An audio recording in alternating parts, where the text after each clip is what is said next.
ಅವ್ರನ್ನ ಗೆರವ್ ಹಾಕುವಂತ ಕೆಲಸ ರಾಜ್ಯದಲ್ಲಿ ಒಳಗೆ ಬಿಡಬಾರ್ದಂತಾನೆ ನಾವು ಬಂದಿದ್ದು. ಈ ರಾಜ್ಯಕ್ಕೆ ನೀವು ಬರೋದಕ್ಕೆ ನೀವು ಅರ್ಹರಲ್ಲ. ಆಂಧ್ರ ಪ್ರದೇಶದ ಚಿತ್ತೂರು ಕ್ಷೇತ್ರದ ಶಾಸಕ ಗುರುಜಾಲ ಜಗನ್ಮೋಹನ ಅವರು ಬೆಂಗಳೂರು ನಗರ ಹಾಗೂ ಕನ್ನಡಿಗರ ಕುರಿತು ಅವಹೇಳನಕಾರಿ ಹೇಳಿಕೆ ನೀಡಿದ್ದಾರೆ ಅಂತ ಆರೋಪಿಸಿ ರಾಜ್ಯಾದ್ಯಂತ ಆಕ್ರೋಶ ವ್ಯಕ್ತವಾಗ್ತಾ ಇದೆ.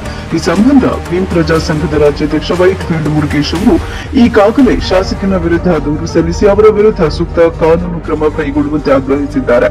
ಚಿತ್ತೂರು ಜನರಿಂದಲೇ ಬೆಂಗಳೂರು ಜನರು ಬದುಕುತ್ತಿದ್ದಾರೆ ಎಂಬ ದರ್ಪದ ಹೇಳಿಕೆ ಕನ್ನಡಿಗರ ಸ್ವಾಭಿಮಾನಕ್ಕೆ ಧಕ್ಕೆ ಉಂಟು ಮಾಡಿದ್ದು ಕನ್ನಡ ಭಾಷೆ ಹಾಗೂ ಬೆಂಗಳೂರಿನ ಜನತೆಯನ್ನ ಅವಮಾನಿಸುವಂತಿದೆ ಅಂತ ದೂರಿನಲ್ಲಿ ಉಲ್ಲೇಖಿಸಲಾಗಿದೆ.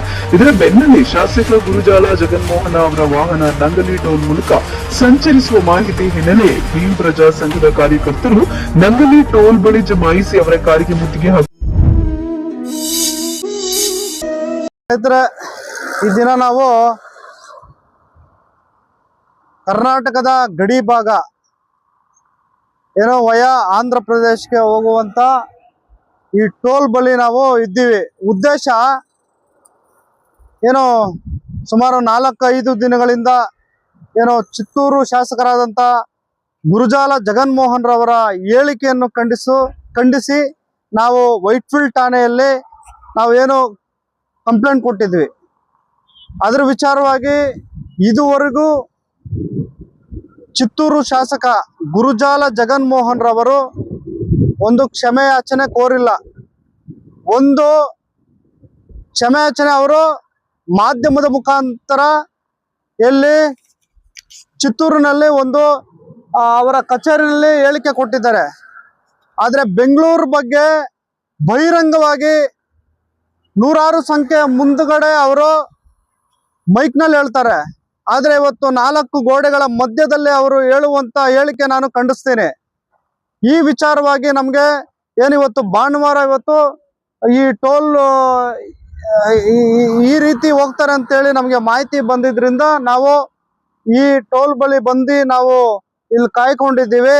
ಹಾಗಾಗಿ ನಾವು ಮತ್ತೆ ಯಾಕಪ್ಪ ಬಂದ್ರಿ ಅಂತ ಹೇಳಿದ್ರೆ ನೋಡಿ ಸ್ನೇಹಿತರೆ, ಇದು 30ನೇ ತಾರೀಕು ನಾವು ವೈಟ್ಫೀಲ್ಡ್ ಠಾಣೆಯಲ್ಲಿ ನಾವು ಕಂಪ್ಲೇಂಟ್ ಕೊಟ್ಟಿರ್ತೀರಿ. ಅದಾದ್ಮೇಲೆ ಯಾರೋ ಅವರ ಅಭಿಮಾನಿಗಳಿರ್ಬೋದು. ನೋಡಿ ಸ್ನೇಹಿತರೆ, Karnataka dogs are breaking super MLA garu dogs don't like when the truth is told ಅಂತೇಳಿ ನಮ್ಮ ಕರ್ನಾಟಕ ಜನತೆಯನ್ನ ನಾಯಿಗಳು ಅಂತ ಹೇಳಿರ್ತಾನೆ. ಅವರನ್ನ ಕೂಡಲೇ ಕಾನೂನು ರೀತಿ ಕ್ರಮ ಜರುಗಿಸಬೇಕು. ಮತ್ತೆ ಏನು ದಲಿತ ಸಂಘಟನೆಗಳು ಕನ್ನಡ ಪರವಾಗಿ ಕರ್ನಾಟಕದ ಪರವಾಗಿ ಹೋರಾಟ ಮಾಡಬಾರ್ದ ಅನ್ನೋದು ಸುಮಾರು ಜನ ಕೇಳಿದ್ರು. ಇದು ಕರ್ನಾಟಕ ಅಂದ್ರೆ ಪ್ರತಿಯೊಬ್ಬ ಸಾಮಾನ್ಯ ಪ್ರಜೆನೂ ಹೋರಾಟ ಮಾಡ್ಬೋದು. ಕರ್ನಾಟಕಕ್ಕಾಗ್ಲಿ ಕರ್ನಾಟಕದಲ್ಲಿ ಅವರವರ ರಾಜ್ಯಗಳಿಗೆ ಯಾರಾದ್ರೂ ಇಂಥ ಅವಿವೇಕಿ ಹೇಳಿಕೆಯನ್ನು ಹೇಳಿದ್ರೆ ಅವ್ರ ವಿರುದ್ಧವಾಗಿ ಪ್ರತಿಯೊಬ್ಬರು ಹೋರಾಟ ಮಾಡುವ ಹಕ್ಕು ಬಾಬಾ ಸಾಹೇಬ್ ಅಂಬೇಡ್ಕರ್ ಅವರು ಕೊಟ್ಟಿದ್ದಾರೆ. ಆದ್ರೆ ಸಂವಿಧಾನದ ಪೀಠಿಕೆ ನಾವು ಈ ಗುರುಜಾಲ ಜಗನ್ಮೋಹನ್ ರವರು ಸಂವಿಧಾನ ಪೀಠಿಕೆ ಅವರು ಓದಿಲ್ಲ ಅನ್ಕೊಂತೀನಿ. ಯಾಕಂದ್ರೆ ಸಂವಿಧಾನದ ಪೀಠಿಕೆನಲ್ಲಿ ಏನಿದೆ ಗೊತ್ತಾ, ಭಾರತದ ಪ್ರಜೆಗಳಾದ ನಾವು ಅಂತ ಇದೆ. ಏನು ಭಾರತದ ಪ್ರಜೆಗಳಾದ ನಾವು ಅಂತಂದ್ಮೇಲೆ ನಾವೆಲ್ಲರೂ ಭಾರತೀಯರು. ಆಂಧ್ರ ಪ್ರದೇಶ ಆಗಿರ್ಬೋದು, ಕೇರಳ ಆಗಿರ್ಬೋದು, ತೆಲಂಗಾಣ ಆಗಿರ್ಬೋದು, ಪಾಂಡಿಚೇರಿ ಎಲ್ಲ ವೆಸ್ಟ್ ಬೆಂಗಾಲ್, ನಾರ್ತ್ ಎಲ್ಲ, ಉತ್ತರ ಪ್ರದೇಶ ಎಲ್ಲಾನು ನಾವೆಲ್ಲ ಭಾರತೀಯರು ಅಂತ ನಾವಿರ್ಬೇಕು.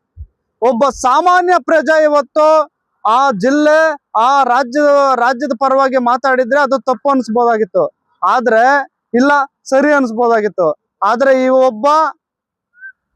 ಈತ ಒಬ್ಬ ಜನಪ್ರತಿನಿಧಿ. ಈತ ನೀನು MLA, ಈ ಕ್ಷೇತ್ರಕ್ಕೆ ನೀನು ಶಾಸಕ, ಈ ಕ್ಷೇತ್ರಕ್ಕೆ ನೀನು ಶಾಸಕ ಅಂತೇಳಿ ಅವ್ರಿಗೆ ಮತದಾನ ಹಾಕುವ ಮೂಲಕ ಅವರನ್ನ ಆಯ್ಕೆ ಮಾಡಿರ್ತಾರೆ. ಇಂಥ ಒಬ್ಬ ನಾಯಕನಿಗೆ ಮುಂದಿನ ದಿನಗಳಲ್ಲಿ ಏನಾದ್ರೂ ಒಂದು ಸಚಿವ ಸ್ಥಾನ ಆಗಿರ್ಬೋದು, ಯಾವುದೇ ಒಂದು ಸ್ಥಾನ ಕೊಟ್ರೆ ಅವರು ಆ ಸ್ಥಾನವನ್ನ ಅವರು ನಡ್ಸಕ್ಕಾಗಲ್ಲ. ಯಾಕಂದ್ರೆ ಇವತ್ತು ನೋಡ್ರಿ, ನಾನ್ ಮೇಲೂ ನೀನ್ ಕೀಲು ಅನ್ನೋ ತರ ಪರಿಸ್ಥಿತಿಗೆ ತಂದಿಟ್ಟವನೆ. ಇವತ್ತು ವಿಷ ಬೀಜವನ್ನು ಬಿತ್ತಿಟ್ಟಿದ್ದಾನೆ. ಆದ್ರೆ ಮಾತೆತ್ತಿದ್ರೆ ನಾನು ಬೆಂಗಳೂರು ನನ್ನ ತಾಯಿ ನನ್ನ ಊಟ ಹಾಕಿತ್ತ, ನೀನ್ ಹಂಗ ಹೇಳಿದ್ರೆ ನೀನ್ ಮೈಕ್ ಮುಂದೆ ನೀನ್ ಯಾಕೆ ಹೇಳ್ದಪ್ಪ ನೀನು? ಅದನ್ನ ನಮ್ಮ ಪ್ರಶ್ನೆ, ಅದು ನಮ್ಮ ಹೋರಾಟ. ನೀನು ಹೇಳಿ ಎಷ್ಟು ದಿನಗಳಾಯ್ತು? ಒಂದು ವಾರ, ಸುಮಾರು 8 ರಿಂದ 9 ದಿನಗಳಾಯ್ತು. ಆದ್ರೆ ಇದುವರೆಗೂ ನೀನು ನೀನು ಯಾಕೆ ಕ್ಷಮೆ ಯಾಚಿಸಿಲ್ಲ? ವೈಟ್ ಫೀಲ್ಡ್ ಬಂದು ಇಲ್ಲ ಬೆಂಗಳೂರಿಗೆ ಬಂದು ತಾವು ಯಾಕೆ ಕ್ಷಮೆ ಯಾಚಿಸಿಲ್ಲ ಅನ್ನೋದು ನಮ್ಮ ಒಂದು ಪ್ರಶ್ನೆ. ತಾವು ಮಾಧ್ಯಮದ ಮುಂದೆ ಹೇಳಿದ್ದೀರಾ, ಆದ್ರೆ ಬಹಿರಂಗವಾಗಿ 100,000 ಜನ ಮುಂದೆ ನೀವು ಬಹಿರಂಗವಾಗಿ ಬೆಂಗಳೂರು ಬಗ್ಗೆ ಹೇಳಿದಾಗ ಅದೇ 1000 ಜನದ ಮುಂದೆ ಯಾಕೆ ಹೇಳಿಲ್ಲ? 4 ಗೋಡೆಗಳ ಮಧ್ಯದಲ್ಲೇ. ಈಗ ಇಂಥವ್ರು ಯಾರೋ ಓದಿರೋದಿಲ್ಲ, ಅವರೆಲ್ಲ ಮೊಬೈಲ್ ನೋಡ್ತಾರ, ಅವ್ರ ಮುಂದೆ ನಮ್ಮ ಬೆಂಗಳೂರು ಅವಮಾನ ಆಗಿಲ್ವಾ? ನಮ್ಮ ಕರ್ನಾಟಕದ ಮಾನ ಮರ್ಯಾದೆ ಎಲ್ಲೋಯ್ತು? ನಮ್ಮ ಕರ್ನಾಟಕದ ಮಾನ ಮರ್ಯಾದೆ ನೀನು ತೆಗೆದು ನೀನು ಇವತ್ತು ಯಾವ್ದೋ 4 ಗೋಡೆ ಮಧ್ಯದಲ್ಲಿ ನೀನು ಪ್ರೆಸ್ ಮೀಟ್ ಮಾಡ್ತೀಯ ಅಂದ್ರೆ ಅದು ನಾನು ಈ ದಿನ ಖಂಡಿಸ್ತೀನಿ. ನೀವು ಎಲ್ಲೇ ಹೋದ್ರು, ಇವತ್ತು ನೀವು ಈ ದಾರಿನಲ್ಲಿ ಬಂದ್ರು ಕೂಡ ನಾಳೆ ನಿಮ್ಗೆ ಇವತ್ತು ಇಲ್ಲಿ ಬಂದಿದ್ರೆ ನಿಮ್ಮನ್ನ ಗೆರವ್ ಹಾಕುವಂತ ಕೆಲಸ ರಾಜ್ಯದಲ್ಲಿ ಒಳಗೆ ಬಿಡಬಾರ್ದು ಅಂತಾನೆ ನಾವು ಬಂದಿದ್ದು. ಈ ರಾಜ್ಯಕ್ಕೆ ನೀವು ಬರೋದಕ್ಕೆ ನೀವು ಅರ್ಹರಲ್ಲ, ನೀವು ಬರಬಾರ್ದು ಅಂತೇಳಿ ನಿಮ್ಮನ್ನ ಗೆರವ್ ಮಾಡ್ಬೇಕಂತಾನೆ ನಾವೆಲ್ಲ ಬಂದಿದ್ದೀರಿ. ಏನೋ ಸುಮ್ಮನೆ ಏನೋ ಒಂದು 10-15 ಜನ ಆಗ್ಲಿ, ಒಂದು 20-30 ಜನ ಬಂದಿದ್ದೀರಿ. ನೀವು ಏನಾದ್ರೂ ಬಂದು ಬಹಿರಂಗವಾಗಿ ಕ್ಷಮೆ ಯಾಚಿಸದೆ ಹೋದ್ರೆ ನಿಮ್ಮ ವಿರುದ್ಧವಾಗಿ ಉಗ್ರವಾದ ಹೋರಾಟಗಳು, ಮತ್ತೆ ಏನು ನಮ್ಮ ಕನ್ನಡ ಪರ ಸಂಘಟನೆ ಹೋರಾಟಗಾರರು ಎಲ್ಲ, ನಮ್ಮ ಅಣ್ಣ ಅಂದ್ರೆಲ್ಲ ಈ ಕಾವೇರಿ ನೀರಿನ ವಿಚಾರವಾಗಿ ಹೋರಾಟಗಳು ಮಾಡ್ತಾ ಇದ್ದಾರೆ. ಹಂಗಾಗಿ ಕರ್ನಾಟಕದ ವಿಚಾರ ಬಂದಾಗ ಯಾವುದೇ ರೈತ ಸಂಘಟನೆಗಳಾಗ್ಲಿ, ದಲಿತ ಪರ ಸಂಘಟನೆ, ಎಲ್ಲ ಸಂಘಟನೆಗಳು ಇದು ಕರ್ನಾಟಕಕ್ಕೆ ಎಲ್ಲಾದ್ರೂ ಧಕ್ಕೆ ಬರಂಗಿದ್ರೆ ಒಬ್ಬ ಸಾಮಾನ್ಯ ಪ್ರಜೆ, ಸಂಘಟನೆಯವರು ಅಂತಲ್ಲ, ಸಾಮಾನ್ಯ ಪ್ರಜೆ ಕೂಡ ಹೋರಾಟ ಮಾಡುವಂತ ಹಕ್ಕು ಇದೆ. ಹಂಗಾಗಿ ಇವತ್ತು ಏನು ಇದೆ ಇದನ್ನ ಖಂಡಿಸ್ತಾ ನಾವು ಈ ಗುರುಜಾಲ ಜಗನ್ಮೋಹನ್ ರವ್ರನ್ನ ನಾವು ಏನು ಮಾನ್ಯ ತೆಲುಗುದೇಶಂ ಪಾರ್ಟಿ ನಮ್ಮ ಅವರಿಗೆ ಒಂದು ಮನವಿ ಮಾಡ್ಕೊಂತೀವಿ. ಇಂಥ ಒಬ್ಬ ಅವಿವೇಕಿಗೆ ತಾವು ಮಂತ್ರಿ ಸ್ಥಾನವನ್ನ ಕೊಡಬಾರದು. ತಾವೇನಾದ್ರೂ ಏನು ಸುಮಾರು ನೀವು 50-60 ವರ್ಷಗಳಿಂದ ತಮ್ಮ ಪಾರ್ಟಿಯನ್ನ ಇದುವರೆಗೂ ನೀವು ಕಷ್ಟಪಟ್ಕೊಂಡು ಎಳ್ಕೊಂಡ್ ಬಂದಿರ, ರಥವನ್ನು ಎಳ್ಕೊಂಡು ಬಂದಿದ್ದೀರಾ. ಆದ್ರೆ ಇಂಥ ಒಬ್ಬ ಅವಿವೇಕಿಯಿಂದ ನಿಮ್ಮ ಪಾರ್ಟಿಯನ್ನ ನೀವು ಕೈ ಬಿಡೋಕೆ ಆ ಪರಿಸ್ಥಿತಿಗೆ ತಂದಿರ್ತಾರೆ. ದಯಮಾಡಿ ನಾವು ಇವತ್ತು ಅಷ್ಟೇ ಆಂಧ್ರ ಪ್ರದೇಶ, ನಾವೆಲ್ಲ ಅಣ್ಣ ತಮ್ಮಂದ್ರು, ನಾವೇನು ಬೇರೆ ರಾಜ್ಯಗಳ ಆತನ ಹೇಳಿಕೆ ತರ ನಾವು ಹೇಳೋದಿಲ್ಲ. ನಾವೆಲ್ಲ ಅಣ್ಣ ತಮ್ಮಂದ್ರ ತರ ನಾವು ಬಾಳ್ಬೇಕು, ಬದುಕಬೇಕು ಅನ್ನೋದು ನಮ್ಮ ಒಂದು ಇಚ್ಛೆ. ಈ ಗುರುಜಾಲ ಜಗನ್ಮೋಹನ್ ಅವರು ಬಹಿರಂಗವಾಗಿ ಕ್ಷಮೆ ಯಾಚಿಸಲೇಬೇಕು. ಇಲ್ಲದಿದ್ದರೆ ಆತನಿಗೆ ಗೆರವ್ ಮಾಡುವಂತ ಕೆಲಸ, ಆತನ ಎಲ್ಲೇ ಸಭೆಗಳು ಮಾಡ್ಲಿ, ನಮ್ಮ ವೈಟ್ ಫೀಲ್ಡ್ ಭಾಗದಲ್ಲಿ, ಅಲ್ಲಿ ನಮ್ಮ ಬೆಂಗಳೂರಲ್ಲಿ ಯಾವುದೇ ಮೂಲೆಗಳಲ್ಲಿ ಏನೇ ಒಂದು ನಡೆದ್ರು ಆತನನ್ನ ಗೆರವ್ ಮಾಡುವಂತ ಕೆಲಸ ನಮ್ಮ ಎಲ್ಲಾ ಸಂಘಟನಾ ಪದಾಧಿಕಾರಿಗಳು ಮತ್ತೆ ಎಲ್ಲ ದಲಿತ ಪರ ಸಂಘಟನೆಗಳು ಸೇರಿ ಆತನಿಗೆ ತಕ್ಕ ಪಾಠವನ್ನು ಕಳಿಸ್ತೀವಿ ಅಂತ ಹೇಳ್ತಾ ನನ್ನ 2 ಮಾತನ್ನು ಮುಗಿಸೋದೀನಿ. ಜೈ ಭೀಮ್.